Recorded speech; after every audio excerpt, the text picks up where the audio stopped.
আর দেরি করো না। সত্য কথা বলতে কি জানো, যদিও রেডিমেড বাসর ঘর, কিন্তু তুমি যেভাবে আইছো।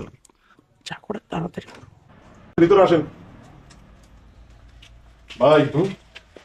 খবর শুনলাম আপনাদের এখানে নাকি একটু বসি ভাই। হ্যাঁ বসেন। একদম ডিস্টার্ব নাই। আহারে সাইনবোর্ড দেখেন নাই? হ্যাঁ সাইনবোর্ডে লেখা আছে। এটা সাজানো কেন? আবার বাসর ঘর। এটা বাসর ভাড়া দেওয়া হয়। বসে বসে বিয়ের আগে যারা বাসর করতে চায় তাদের জন্য এটা প্রযোজ্য। জি জি না। বিয়ে করেন না আসো? না ভাই, প্রেম করতেছি, তবে বিয়ে করবো। বিয়ে করবেন কি করবেন না সেটা দেখার বিষয় নাই। যদি বিয়ে করে থাকেন আর যদি বিয়ে না করে থাকেন তাহলে আমার এই বাসর আপনাদের জন্য হ্যাঁ, আমরা বিয়ে করি নাই। হ্যাঁ তাহলে প্রযোজ্য। আচ্ছা ভাই, ভালোই তো হলো। তাহলে ওই ঘন্টায় 300 একটু বেশি হয়ে গেল না? না না, এত সুন্দর করে ফুল দিয়ে সাজিয়ে দিয়েছি, তাও ঠিক। বিয়ের আগে বাসর করতেছেন। এটা ঠিক। 300 করে দেবো। যে কয় ঘন্টা থাকি ওই কয় ঘন্টা টাকা আমাকে হিসাব করে দিয়ে দেবো। তাহলে আপনি জান। আচ্ছা যাবো তো, কথা আছে। কি কথা বল? না দিতে পারেন তাহলে কিন্তু ওইটাকে রেখে দেবো। ভাই এই চিন্তা আপনার করা লাগবে না। আমার কাছে যে টাকা আছে ওই টাকা দিয়ে আমি সময় এখান থেকে ম্যানেজ করে। আপনি যদি ম্যানেজ করতে পারেন আমার কোনো সমস্যা নাই। আপনি আগে পকেটে টাকা গুনবেন, তারপরে আপনি বাসর শুরু করবেন। টাকা আছে ভাই, চিন্তা করেন না। আপনি খালি বাইরে যেতে দাঁড়ান। এই বিছানার উপর যেন কোনো, বুঝতে পারছি, বিছানার যেন কোনো জিনিস না পড়ে। হ্যাঁ, আচ্ছা যা করবেন টিস্যু দিয়ে মুছে ফেলবেন। টিস্যু কই? টিস্যু আপনার খুলে গেঞ্জি দিয়ে মুছবেন। আচ্ছা পরেরটা পরে, আপনি যান। তা কি হয়েই তো গেল রেডিমেড কইতে বাসন। গেল এখন রেডিমেড বাসর। কোথা থেকে দিবা? আরে কয় ঘন্টা আগে থাকি দেখো তো। আসো। কয় ঘন্টা থাকি মানে? কথা কই না তো। আরে আমি বাড়ি থেকে তো বলে আসছি আধা ঘন্টার জন্য। আরে কথা কই না, সকাল পাইছি। এখানে না আসলে মনে হয় ভালো হতো। সত্য কথা কই না সব। আরে এই তো পাগল হয়েছে কেন? সময় কি পার হইতেছে? 1 ঘন্টা এখনো। আর সঙ্গে দুটো কথা বলি। হ্যাঁ, আজকে আমাদের প্রথম বাসর রাত। বাসর ঘরে অনেক কথা বলবো। তারপরে এটা হচ্ছে রেডিমেড বাসর রাত। ভুলে যাইও না যে এখানে টাকা দিয়ে যত তাড়াতাড়ি বের হয়ে যেতে পারবো তত। আচ্ছা ঠিক আছে, তোমার জন্য তাড়াহুড়ো আর কি করার। সব কি করলা তুমি? 1 ঘন্টার কথা বললা 2 ঘন্টা? হ্যাঁ 2 ঘন্টা কই? 3 ঘন্টার উপর পার হয়ে গেছে। 3.5 ঘন্টা। 3.5 ঘন্টা মানে তো 1050 টাকা গেছে। 1050 টাকা? আমি তো মাত্র 300 টাকা নিয়েছিলাম। তাহলে এখনো পায়?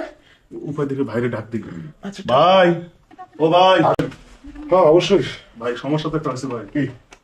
আমি তো জানি যে আমার যে টাকা এই টাকার ভিতরে হইব। এখন তো দেখি ভাই প্রায় ঘন্টা হলে তো 1050 টাকা দাম হয়েছে ভাই। এখন একটু 1200 টাকা আসছে। 1200 টাকা। তার 1200 হয়? টাকা নাই তাতে কোনো টেনশন নাই, আমি তো টাকার চিন্তা করি না। তাহলে তো ভালোই হলো। দেখেন আমার যে বয়সটা হয়েছে না, শুধু বাসর করে যাচ্ছি করে যাচ্ছি। কি কয়? হ্যাঁ, এখন আপনার যেহেতু টাকা নেই আপনার টাকা দিতে হবে না। বলেন।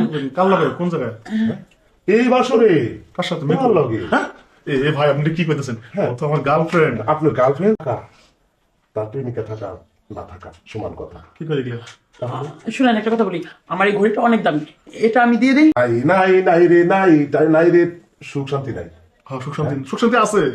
আমরা করলাম, কিন্তু আপনি যদি ম্যানেজ করেন সুখটা তাহলে ভালোই হইব আমার। আমরা এসে নিয়ে যাবো। না আমি সব নগদ করি। আপনাকে এখন আমি বাসর করবো, ছেড়ে দেবো, আপনি চলে যাবেন। আপনি বাইরে গিয়ে বসেন, আমি বাসরটা সেরে ফেলি। ভাই অন্য হয়ে যেতেছে। লাইসেন্স ছাড়াও নেই তো আমি করি, যার কারণে তো সাইনবোর্ড লাগাইছি। এখানে বাসর ঘর ভাড়া দেওয়া হয় এবং অবিবাহিতদের জন্য প্রযোজ্য। করেন না।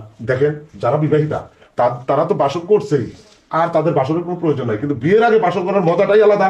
পকেটে টাকা বেশি থাকতে হবে। কি করবা? একটু ম্যানেজ করো এত ভাই। কথা বলবো, আপনি একটু চান।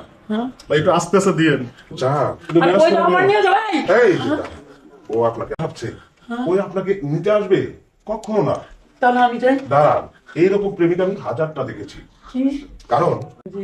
তাদের কখনো তারা বিয়ে করতে পারে না, তাদের বিলাসিতা মনে করে দিন কাটায়। অতএব শুয়ে পড়ে, সুখটা নিয়ে যান, চলে যান। দেখেন আমি তোকে মন থেকেই ভালোবাসতাম, এই জন্য তো মন থেকেই সবকিছু দিয়েছিলাম। হ্যাঁ, আপনার প্রেমিক আপনার সাথে আর দ্বিতীয়বার যোগাযোগ করবে না। ও যদি বিক্রি করে টাকা নিয়ে চলে যেত, কি বলতেছেন এগুলি? সেই সুযোগটাও পায় নাই, যার কারণে বাসর করতে আসছে, বাসর করছে, ও চলে গেছে। এখন শুয়ে পড়েন। দেখেন ছাড় দেওয়া যায় না। এই তো ছাড় দিয়ে দেবো, বেশি না, অল্প কয়টা ধাক্কা দেবো, চলে যাবে। কেন ডেকেছো শেরওয়ানি পরা আসার জন্য? কেন ডেকেছি আর কেন শেরওয়ানি পরছি আপনি বুঝতেছেন না? এই যে বাসর ঘর সাজাইছি কিসের জন্য?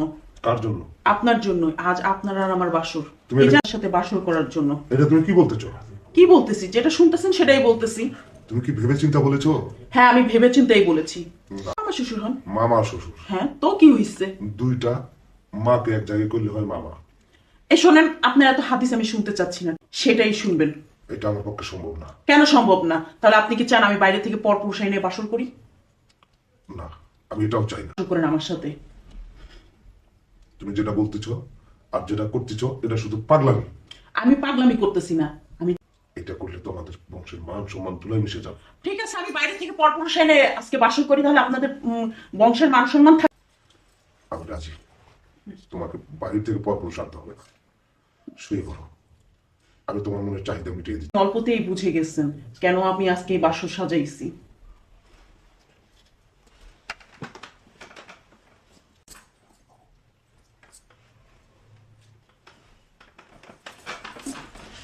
কি ভাবছো? না, তোমার মতো বিবেকহীন আমি না, আমার বিবেক আছে। আচ্ছা, একটা কথা বলি তো, রাত দিন পরিশ্রম করতেছে কার জন্য? শুধু তোমাকে সুখে রাখার জন্য, তোমাকে ভালো রাখার জন্য, তোমাকে ভালো এক মুঠো ভাত খাওয়ানোর জন্য। এইভাবে ঠকাবে? এইটা তোমার কাছে আমি আশা করিনি। তোমাকে পছন্দ করে আমার ভাগ্নের সাথে বিয়ে করাইছিলাম কি দেখে জানো? এই বংশের মেয়েরা কখনো খারাপ হতে পারে না, খারাপ হবেও না। আজ আজ দেখলাম তুমি আসলে কি ওই বংশেরই মেয়ে। এই কথাটা সত্য করে বলো তো। কি হলো, কথা বলছো না কেন? আমি এই বংশেরই মেয়ে। আপনার ভাগ্নে আছে, সেটা তাকে জিজ্ঞেস করেন। আমারও তো কিছু চাওয়া পাওয়া আছে, সে কি সেটা দেয় আমাকে? হ্যাঁ, তোমার চাওয়া পাওয়া শরীরের একটা চাহিদা আছে, সেটাও আমি জানি। আমার ভাগ্নাকে বলবো ওরা বিদেশ থাকা লাগবে না, যা বসে খেলেও ফুরাবে না। ওকে আমরা বিদেশ থেকে আনার ব্যবস্থা করতেছি। ঠিক আছে মামা, আমার ভুল হয়ে গেছে, আপনি আমাকে তোমার নিজের ভুল যে তুমি বুঝতে পেরেছো তাতেই হয়ে গেছে। এই ভূত মাথা থেকে ঠিকই বলছে। আমি আবেগে এসে আজকে নিজের মামা শ্বশুরের সাথে ছি। আপনি আপনার সাথে থাকতে পারবো না। থাকতে পারবো না? তাহলে এখানে এসে বসে আছো কেন? হ্যাঁ, আমি তো ইচ্ছা করে এখানে এসে বসে রইনি। আমার বাপ মা জোর করে এখানে বিয়ে দিছে। আর আপনার সাথে এই বাসর, আমি কখনই আপনার সাথে বাসর হবে না। আমার বাসর অনেক আগেই হয়ে গেছে। আগে হয়ে গেছে মানে? হ্যাঁ, ওই আরে ছেলে- এই, যদি ভালোই বাসবি তাহলে এখানে আসছিস কেন? আমার জীবনটা কেন নষ্ট করলি তুই? সেটা তো আমি জানি না। আমাকে জোর করে বিয়ে দেওয়া হয়েছে, আমি এখানে আসছি। ফুলের মতো অন্য জায়গায় দিয়া তুমি খালি খোসাটা নিয়ে আমার কাছে আইছো। এই তুই এটা কেন করলি? হ্যাঁ, আমি যারা মনে প্রাণে ভালোবাসি, আমার জায়গাটা দিতে পারবো না। তোদের মতো কিছু কিছু নারীর জন্য বুঝছস তবে সব নারীর বদনাম হয়। আরে তুই তো জানিস না একটা পুরুষ, এটা তুই আমার নষ্ট করে দিছিস। তোর সাথে আর কথা বলতে চাই না। বাবা, বাবা, হ্যাঁ কি হয়েছে? মুখো, আমার জন্য তুমি কারে নিয়েছো? এটা কি নিয়েছো? বৌমা, তোমাদের কি হয়েছে? বাবা, তেমন কিছু। আপনার ছেলের সাথে আমি থাকতে পারবো না। কেন থাকতে পারবে না? আমার পক্ষে সম্ভব না। এই কথা আগে বলনি কেন? আমি হাজারো বার শতবার বলার চেষ্টা করছি আমার ফ্যামিলিকে আমি বিয়ে করে করছি। অতএব আমি সংসার করবো না আপনার ছেলের সাথে। বৌমা, এই বংশের একটা নাম আছে বুঝছো। আমার বউ হয়ে বাড়িতে আসছে, লাশ হয়ে বাড়ি থেকে বের হয়ে গেছে। আজ পর্যন্ত সংসার করে খায় নাই এরকম বউ। একবার কইছি যে তোমার বন্ধু বইলে সব বিশ্বাস করে না, আগে মেয়ের ব্যাপারে খোঁজ নেও। আমার কথা কিচ্ছু শোনা নাই, এখন তার ফল পাইছো। তবে দশে সবাই আমাকে সম্মান করে, আর যখন এই বাড়ি থেকে তুমি চলে যাবে সবাই আমার মুখে থুথু দেবে। এটা তো আমি মেনে নিতে পারবো না। শুধু আমার কথা বললাম, তোমার বাবার মুখে মানুষ চুন কালি দেবে, তখন তোমার কেমন লাগবে?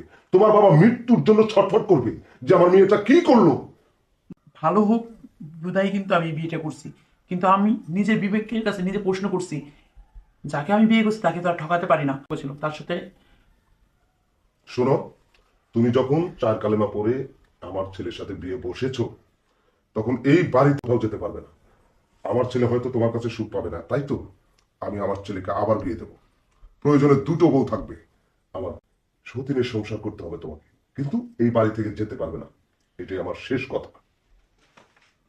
তুই কোনো চিন্তা করিস না, আমি আর বিয়ে দেবো। ঠিক আছে বাবা, এখন বুঝছো তো আমাদের এই বংশের রীতি নেওয়াজ কি? বউ হয়ে আসতে পারবে, যেতে পারবে, বেড়ে ফেলে যাবে। কি তাহলে আমি এখানেই থেকে যাব? আমার ভালোবাসার মানুষ। এটা ভাবিস না যে তোকে আমি ঠকছি, না। আমার বাবা সেই ধরনের লোকই না। আমার জন্য আর একটা ইনটেক বউ নিয়ে আসবো তোরে আমি। ঠিক তোদের মতো মেয়েদের কপালে এটাই ঘটা উচিত। তোর জন্য না, আমার মনে তুই বুঝবি যে ভালোবাসা না থাকার ফল কি হয়।